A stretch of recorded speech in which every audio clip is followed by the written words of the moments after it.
자, 회원님들 반갑습니다. 범팀장입니다. 2017년 4월 12일 시황방송 시작하도록 하겠습니다. 일단 소리 체크해 보겠습니다. 잘 들리시면 숫자 0번 눌러주세요. 0번. 예, 플레이볼님, 초보아빠님, 동아님, 예, 김밥의 라면님, 예, 감사합니다. 자, 소리는 잘 들리시는 것 같고, 네, 2017년 4월 10일 예, 시황방송 시작하도록 하겠습니다.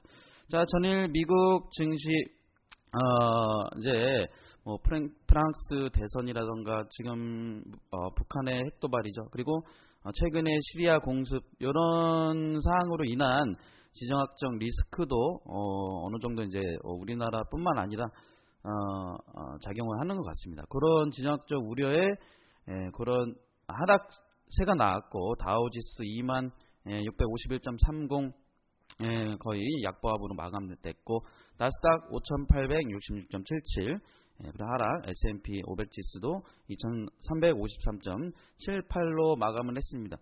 어쨌든 뉴욕 증시도 지금 현재 고조되는 지정학적 그런 우려에 분위기를 탄 듯이 그리고 이제 지난주 시리아 공습에서 무덤덤했던 그런 증시가 이제 무덤덤했었는데 최근에 어제는 증시가 하락하고 그거에 따른 채권 뭐 이제 금 등 안전 자산 그런 관련주들이 이제 급등을 했고 어느 정도 투자자들의 안전 자산 선호 때문에 그런 흐름이 나온 거라고 보고 있습니다. 그리고 이제 미국 주요 7개국이죠. G7 외무장관 회의에서 시리아에 대한 강경 노선을 취하고 북한이 미국 항모를 이제 한반도로 돌렸죠. 이동해서 그런 관련해서 전쟁 준비가 되고 있다. 이렇게 경고를 하는 등 지정학적 긴장감이 계속 고조되면서 약세를 면치 못했다고 보고 있습니다. 특징적으로는 유나이티드 에어라인이죠. 그 모회사인 유나이티드 컨티넨탈 홀딩스가 1.1% 정도 추락했는데 그거 아십니까? 그 정원 이상으로 예약을 받기로 조금 유명한 그런 에어라인 거기서 이제 무작위로 선택된 중국계 미국인을 강제로 끌어내린 동영상 그게 확산되면서 미국뿐만 아니라 전 세계적으로 좀 비난이 빗발치고 있는데 유튜브에서 한번 봤는데 참 조금 씁쓸했습니다. 그러니까 예약을 딱 맞게 받으면 모르겠는데 그게 취소하는 경우에 그런 뭐라고 해야 되나? 어쨌든 정원 이상으로 예약을 승객을 받았기 때문에 사람들이 몰린 거죠. 그렇기 때문에 강제적으로 내리는 그런 사항이었죠. 그런 사항이었고, 자, 유럽 증시는 대부분 하락 마감했습니다.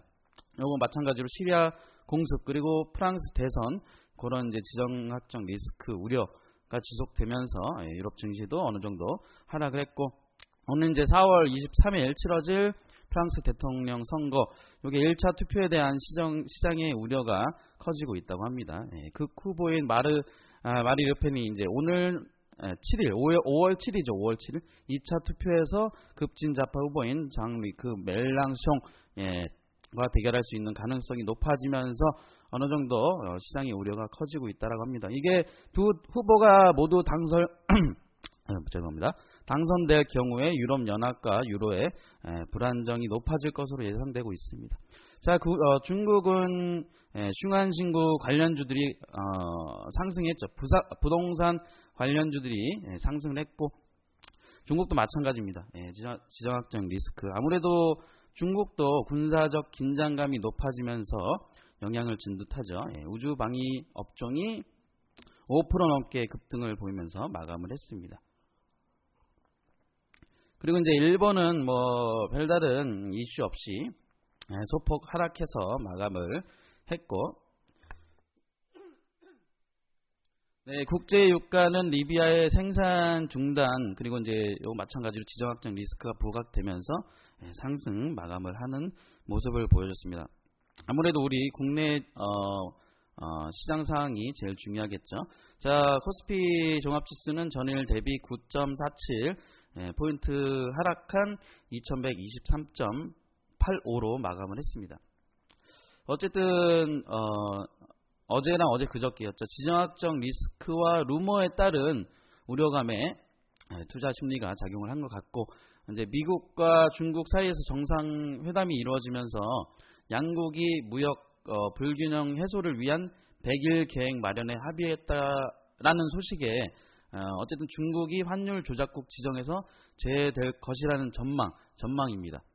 아직 결과는 나오진 않았지만 그 전망과 함께 우리나라도 함께 제외될 것이라는 전망도 우세했었는데, 어쨌든 북한의 6차 핵실험 위협이었죠. 그런 도발이라던가 미국 항공모함의 이동, 이런 것들에 대한 긴장감이 높아진 상태죠. 그리고 이제 북한도 이거에 따른 요거에 따른 물러서지 않겠다라는 태도를 보이면서 더욱더 긴장감이 고조된 상태였습니다. 자, 그리고 이제 4월 들어서 개인들은 연속적으로 보시면 4월 3일 하루 제외하고 연속적인 순매수의 흐름을 보여주고 있었고, 어제는 기간과 같이 순매수의 흐름을 보여줬습니다. 어제 개인들 313억, 기간 978억, 이렇게 이제 순매수로 흐름을 보여줬고, 반면에 외국인은 연속적인 순매도를 보여줬습니다. 4월 3일부터 쭉 연속적인 순매도를 보여줬고, 특히 어제는 1275억 원 순매도로 인해 하락 마감을 했죠. 미국이 이제 최근에 시리아 정부 공군 기지에 정밀 타격을 가했고, 그리고 시리아 정부가 화학 무기를 사용한 것 때문에 죄송합니다, 목이 정밀 타격한 것 때문에, 그러니까 시리아 정부가 화학 무기를 사용한 것 때문에 공군 기지에 정밀 타격을 했는데, 그런 시리아 화학 무기 사용한 것을 축하했다는 외신 보도가 있습니다. 김정은이 축하했다는 외신 보도가 있는데, 그게 사실이면은 화학 무기 그 가스가 북한에서 제조했다는 걸 추정할 수도 있겠죠. 확실한 건 아니겠지만, 어쨌든 그런 한반도 내 군사적 긴장감이 고조되면서 외국인의 투자 심리가 위축된 듯한 모습을 보이고 있습니다. 하지만 그 한국의 동의 없이 그 미국 입장에서는 선제 타격은 없을 거라고 했고, 선제 타격할 때는 반드시 한국과 상의할 것이라는 입장을 보인 만큼 최악의 상황이 이제 현실화되지 않는 이상은 지정학적 위험 요인에 따른 하락은 회복되리라고 보고 있습니다. 자, 그리고 업종별로는 섬유, 의복, 그리고 증권, 의약품, 운수, 창고, 이런 식으로 상승의 흐름을 보여줬고, 반면에 통신업, 운수 장비, 서비스업, 음식료품 등의 업종이 하락의 흐름을 보여줬습니다. 자, 코스닥의 모습입니다. 자, 코스닥 지수는 전일 대비해서 2.23포인트 상승한 621.64로 마감을 했죠. 자, 이제 외국인과 기관의 순매수였죠. 외국인과 기관의 순매수로 620선은 어느 정도 회복하고 마무리가 되었습니다. 외국인은 255억 순매수, 기관은 123억의 순매수에 힘입어서 하락폭을 만회해준 반면에, 또 이제 개인들은 324억 원 순매도의 흐름을 보여줬습니다. 기간은 이제 지난달 3월 29일 이후에 4월 7일 하루 제외한 연속 순매수 흐름을 보여주고 있고, 외국인은 어제 4월 10일이죠. 4월 10일 503억 원의 순매도, 하루 제외하고 4월 첫 거래일부터 어제까지 연속적인 순매수의 흐름을 이어가고 있습니다. 코스닥도 업종 보시면은 자, 비금속, 통신 서비스, 제약 등의 업종이 이제 상승했고, 섬유, 의류, 정보기기, 출판, 매체, 소프트웨어 이런 등의 업종은 하락 및 약세를 보였습니다. 어쨌든 어제랑 그저께 방산주들이 이제 급등락이 심하게 나타났었는데, 그런 찌라시라던가 루머로 인한 급등락이 있었고, 어제까지는 급등 및 파동, 요게 이제 나온 이후에 고점 찍고 내려온 종목들이 있었죠. 북한 위협에 따라서 예민한 종목들이고 지정학적 리스크에 따른 움직임이 나오는 종목들이니까 이런 것들은 확실히 대응하셨으리라 믿습니다. 자, 그리고 원달러 환율은 제가 이거 따로 이제 차트는 준비하지 않았지만 달러와 대비 원화값이 6거래일 연속 하락했죠. 이제 반대로 말씀드리자면은 원달러 환율이 올랐다는 거고 달러가 이제 강세였다는 거고. 근데 환율은 너무 오르지도 않고 내리지도 않고 적당히 유지되는 게 좋죠. 어제는 1145.8원으로 마감을 했습니다. 이제 어제 그저께 양일간 긴장감이 고조된 상태로 시장의 변동성이 진행됐던 상황이었고 그 흐름 속에서 국내 시장이 적지 않은 영향을 받았었습니다. 자, 그리고 4월 예정된 주요 이슈 및 관전 포인트를 지난번 시황방송 때 말씀드렸는데 아직까지 남아 있습니다. 그 미국 재무부 환율 보고서 발표 결과 나온 건 아니기 때문에 환율 조작국에서 이제 벗어날 수는 있다고는 하지만 어쨌든 지정 여부를 주목해 봐야 되는 상황은 아직까지 남겨두고 있는 상황을 우리는 주목해 볼 필요가 있죠. 자, 이제 주요 뉴스를 한번 보도록 하겠습니다. 자, 갤럭시 S8 예약 판매 60만 대 돌파, 구매 행렬에 품귀 현상까지 일어나고 있고, 자, 다음 뉴스는 내달 23일 그 알파고죠. 알파고랑 커제 빅 매치가 있는데 그거에 대한 기사, 그리고 자진 상폐 결정에 논란 휩싸인 알보네 코리아, 삼성 LG에 쏟아진 러브콜, 플렉서블 OLED, 그리고 이제 문안 두 후보에 대한 공약 관련해서 두 기사를 준비해 봤습니다. 자, 갤럭시 S8 예약 판매 봅시다.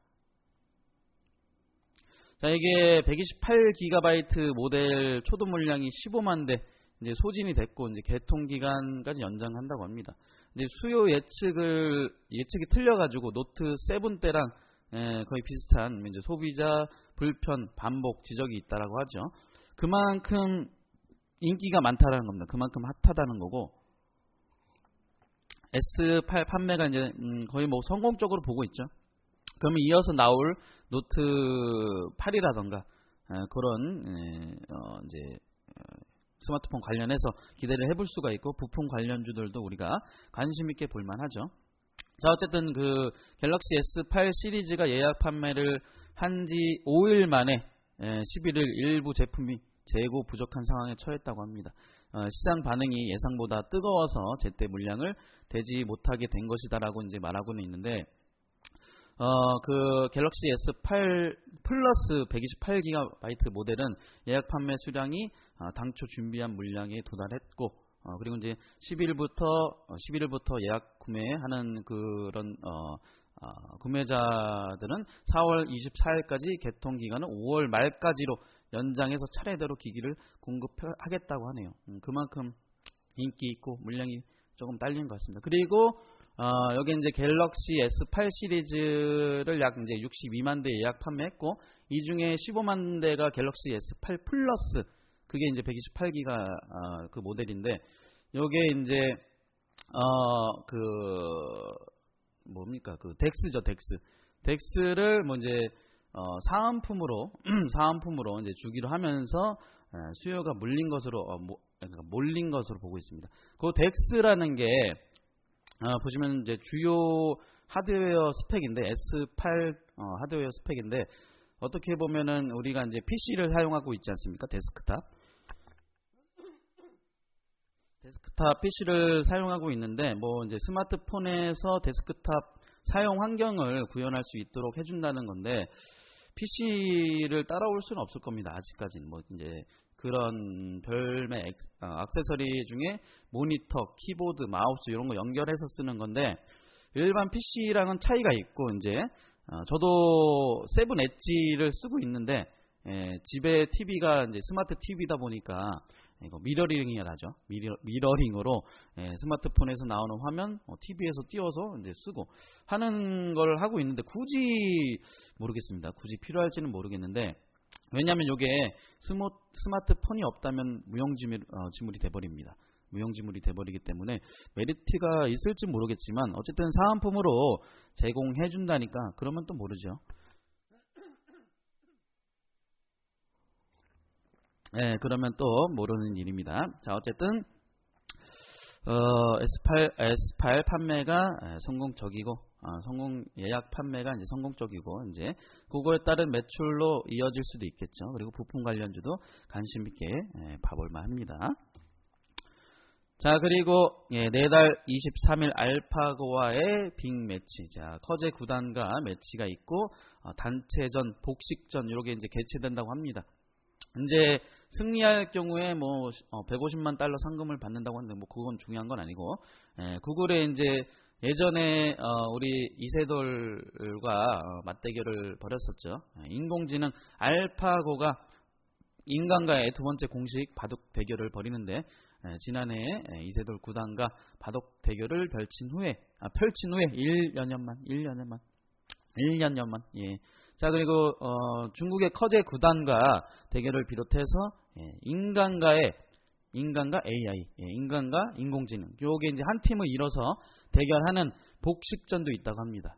인간이 이제 AI를 상대로 게임을 벌이는 단체전이 이제 펼쳐지는 건데 단순히 인간과 AI 대결이 아닌 인간과 AI가 그러니까 인공지능과 협력했을 때 발휘되는 시너지 등을 다각도로 확인한다는 그런 계획이 있고 이제 지난해 이세돌 구단과 벌인 경기에서 알파고가 4대1로 압승함에 따라서 이번 경기 이제 또 알파고가 다시 압도적인 차이로 이길 수 있는지 그게 관심이 되고 있고 그리고 이제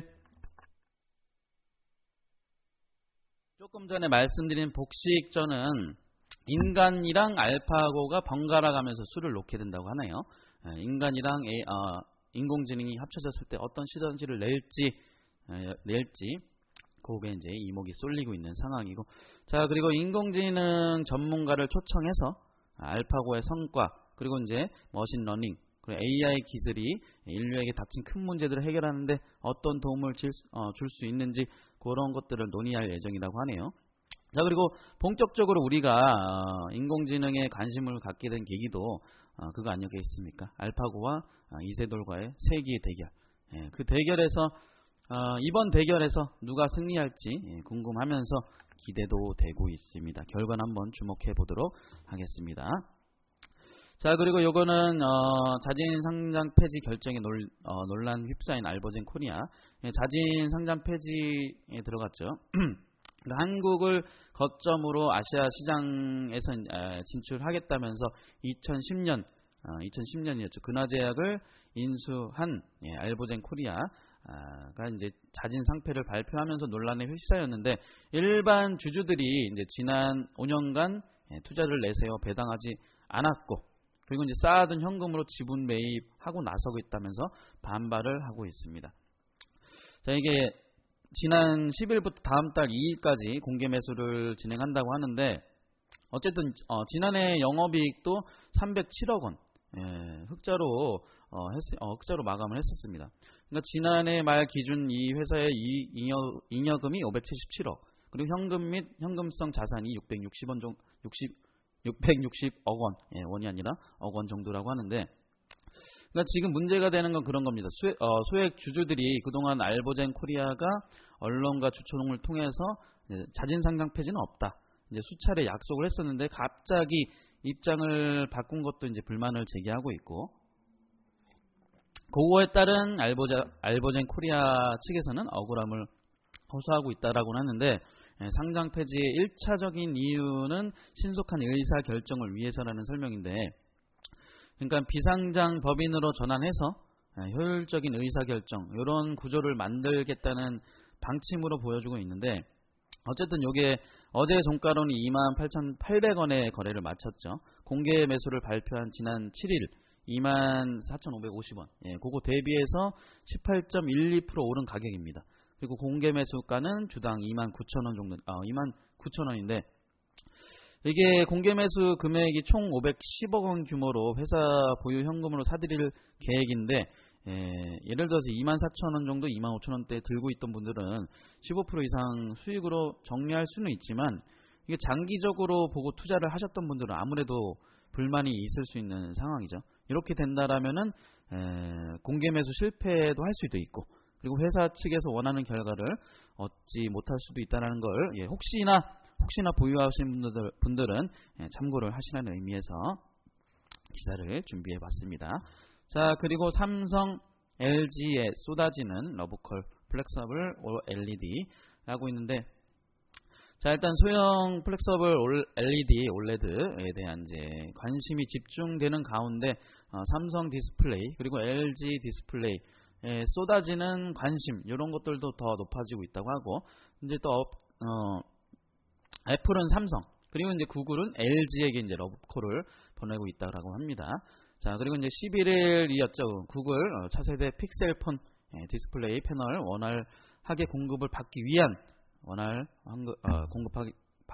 LG 디스플레이에 약 1조 원가량 투자할 의향이 있다라고 밝혀졌었는데, 요거는 구체적으로 확정 사항이 없다고는 공시를 통해서 말을 했습니다. 근데 플렉서블 올레드 이제 시장이 확대되면서 다양한 고객사들 그런 이제 관심이 확대되고 있는 중이라고 공시가 나왔습니다. 그거에 따른 이제 확정시 재공시하겠다고 밝혔는데, 어쨌든 LG 디스플레이가 구글과의 협력이 이제 미정임을 알렸지만 업계에서는 협력 가능성은 아직까지 남아 있는 상태라고 이제 보고 있고, 그럴 가능성도 없지 않아 있죠. 자, 그리고 이제 삼성 디스플레이는 그 애플과 2년간 10조 원 규모의 중소형 플렉서블 OLED 패널 모듈 이제 수급 계약을 체결한 것으로 알려졌고, 이제 올해 애플의 차세대 아이폰 8이죠.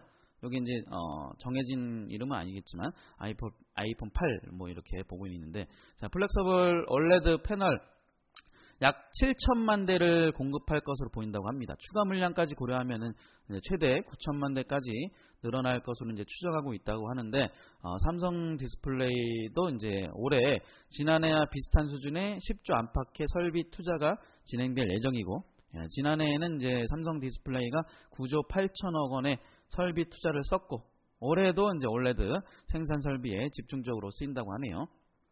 자, 이제 애플만 공급하는 건 아니죠. 삼성전자의 경우에서는 이제 스마트폰의 약 70%가 OLED 패널을 사용하고 있고, 그리고 이제 올해 출시한 갤럭시 S8 시리즈뿐만 아니라 이제 노트 8에도 이제 적용되고, 그리고 이제 프리미엄 시장 공세를 강화하는 중국 등 여러 나라 등에서도 OLED 패널 수급에 열을 올리고 있는 상황입니다.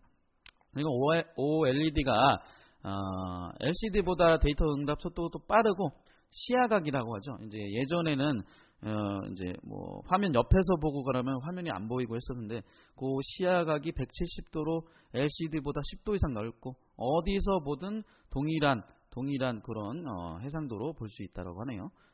아무튼 차세대 그 이제 4차 산업 혁명과 관련해서도 엮일 수 있는 거죠.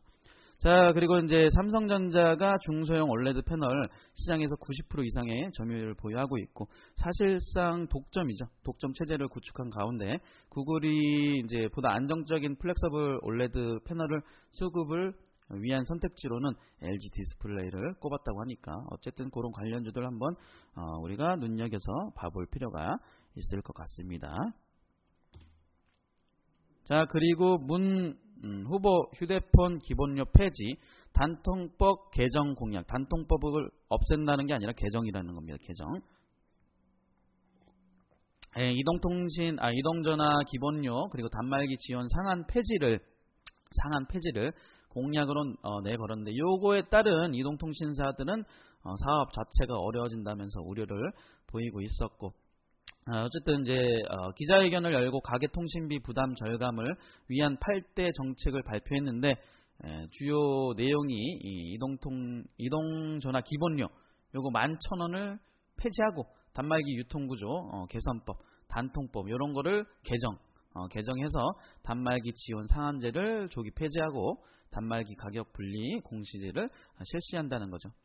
어쨌든 그런 관련해서 우리가 이제 관련주들은 우리가 이따가 뽑아드리겠지만, 제가 이따가 장중에도 방송할 때 따로 말씀드리겠지만, 이런 종목들 우리가 특히 이제는 볼 필요가 있겠죠. 자, 그리고 반대로가 아니라 안 후보의 공략. 역시나 이제 뭐 일자리 관련해서 일자리 창출을 위해서는 중소벤처기업의 역할이 중요하다면서 중소기업 경쟁력 강화를 위해 국책연구소를 중기벤처 전용연구개발센터로 전환하겠다고 약속했고, 그거에 따른 우리 또 이제 최근에 많이 봤었죠. 일자리 관련주라던가 창투사 관련주들, 이런 관련주들 우리가 여러 차례 봤었는데 또 한번 이슈가 될 수도 있습니다. 이제 중소벤처기업과 창업이 우리의 희망이라면서 일자리를 만드는데 대기업은 역할은 거의 없다. 중소기업이 열심히 노력해서 중견기업을 넘어 대기업이 될 때 양질의 많은 일자리가 만들어지는 것이라고 말을 했고, 또 이제 국책연구소가 많지만 대기업을 위해서 일한다. 그리고 이제 그 고급 인력을 중소기업 연구 개발센터에 흡수해야 된다라고 했고, 그리고 이제 안 후보는 공정한 산업 구조를 확보하기 위해 공정거래위원회는 권한과 책임을 대폭 강화하는 공정위 개혁 방안도 밝혔다고 합니다. 어쨌든 이런 관련주들, 창투 관련주들, 일자리 관련주들을 아직 흐름이 끝난 거라고는 보진 않고 우리가 다시 한번 이슈가 됐을 때 한번 공략을 해볼 만한 종목들이긴 합니다.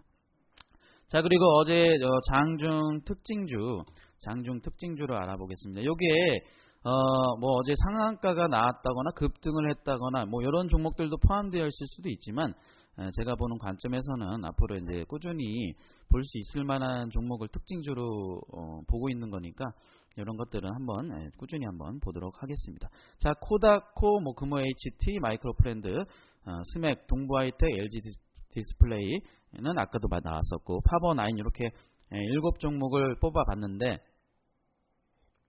자, 일단 코다코는 잠시만요. 죄송합니다.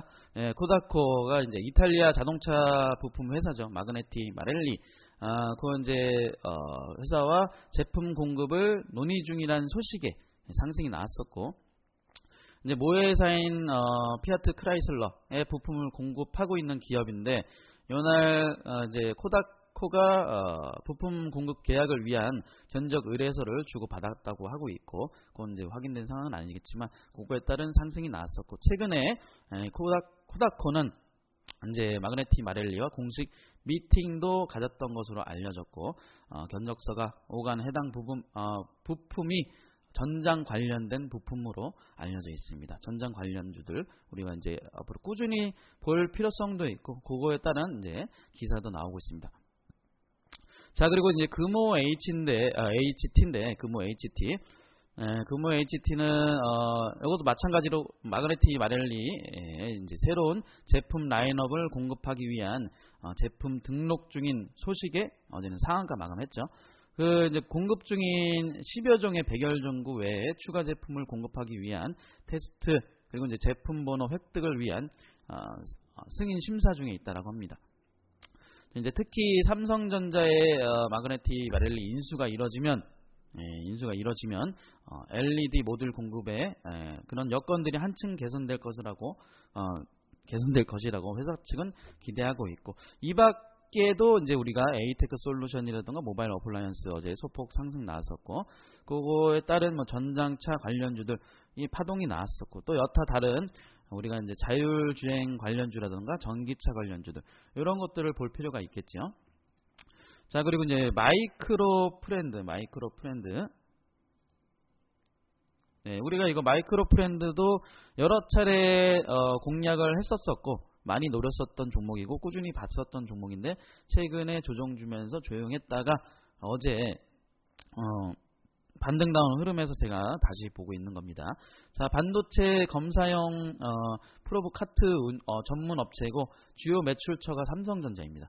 낸드 시장 확대에 따른 이제 어느 정도 수혜도 기대되고 있고, 그리고 이제 마이크로프렌드는 국내에서 유일하게 3D 메모리 방식을 구현하고 있고, 이제 전 세계 메모리 프로브 카드 시장 점유율이 4위, 그리고 국내에서는 1위인 업체입니다. 그리고 이제 지난 3월 31일이었죠. 중국 정부의 반도체 굴기로 대형 반도체 제조업체 칭화 유니그룹에 이제 반도체 시설 24조 원을 투자하기로 했었고, 그때 소식에 어느 정도 파동이 나왔었고, 칭화 유니그룹이 인수한 XMC라고 있는데, 그 XMC가 5월부터 반도체 검사 장비 부품을, 그러니까 XMC에 5월부터 반도체 검사 장비 부품을 공급할 예정이고, 이제 XMC는 현재 월 2만 장의 낸드 생산 시설을 보유한 기업이고, 내년부터는 대대적인 투자로 낸드 생산 능력을 월 30만 장까지 늘릴 계획이라고 하고, 그거에 따른 또 이제 마이크로 프렌드도 어느 정도 상승 기대감, 수혜의 기대감도 한번 볼 수 있을 것 같습니다. 자, 그리고 스맥입니다. 스맥. 최근에 3D 프린팅 관련해서 4차 산업혁명에 엮이면서 뭐 TPC라던가 뭐 스맥, 뭐 맥스로텍 등등등등 엮여서 파동이 나왔었고, 최근이 아니죠. 어제 문재인 대선 후보의 3D 프린팅 산업 육성 공약이 나와서 호재로 그런 거에 따른 상승이 나왔죠. 자, 3D 프린팅 산업을 위한 뭐 울산의 신성장 동력 산업으로 육성, 뭐 이제 다음 원전과 석유화학단지 안정성 확보, 울산 도시 외곽 순환도로 조기 착공, 울산 공공병원 건립점, 요런 등등등등 이게 나왔었는데, 어쨌든 울산 동부가 산업 수도로의 재도약, 그 기자회견을 열고 울산 경제에 큰 비중을 차지하고 있는 조선 산업이 세계적인 불경기를 극복하고 글로벌 경쟁력 확보와 일자리 보호를 할 수 있도록 적극 지원하겠다고 밝힌 가운데 3D 프린팅 이것도 포함되면서 상승이 나왔습니다. 스맥은 1999년에 삼성 테크윈의 기계사업부에서 분산 업체고, 산업용 로봇, 그리고 3D 프린터, 그리고 사물 인터넷 개발사이고, 지난 4월 5일 때였죠. 지난 4월 5일 때는 안철수 후보의 4차 산업혁명 핵심 공약이 부각되면서 한번 상승이 나왔던 적이 있고, 이제 4차 산업 관련해서는 인공지능, 사물 인터넷, 뭐 빅데이터, 3D 프린팅 이런 것들이 있겠지만, 이제 산업혁명 분야에서 전문 인력 공급이 부족해질 것이라면서 청년 및 중장년을 교육시켜서 전문가 양성을 하겠다라는 말도 있었고,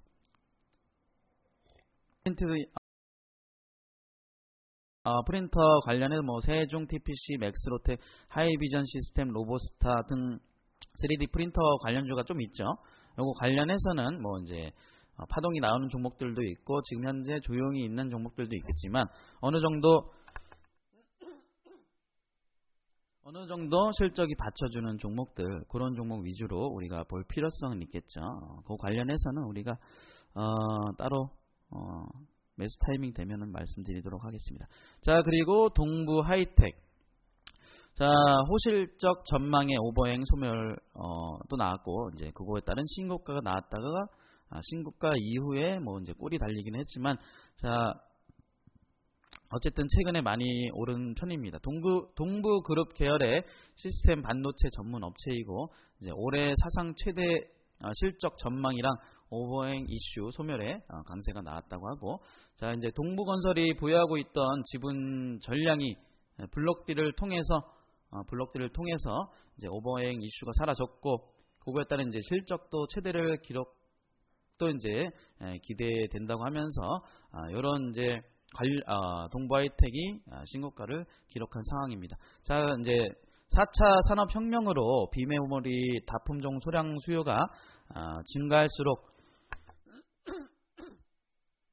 그런 이제 파운드리 업체들의 수혜폭이 더 커질 전망이고, 4차 산업 수혜도 예상되고 있습니다.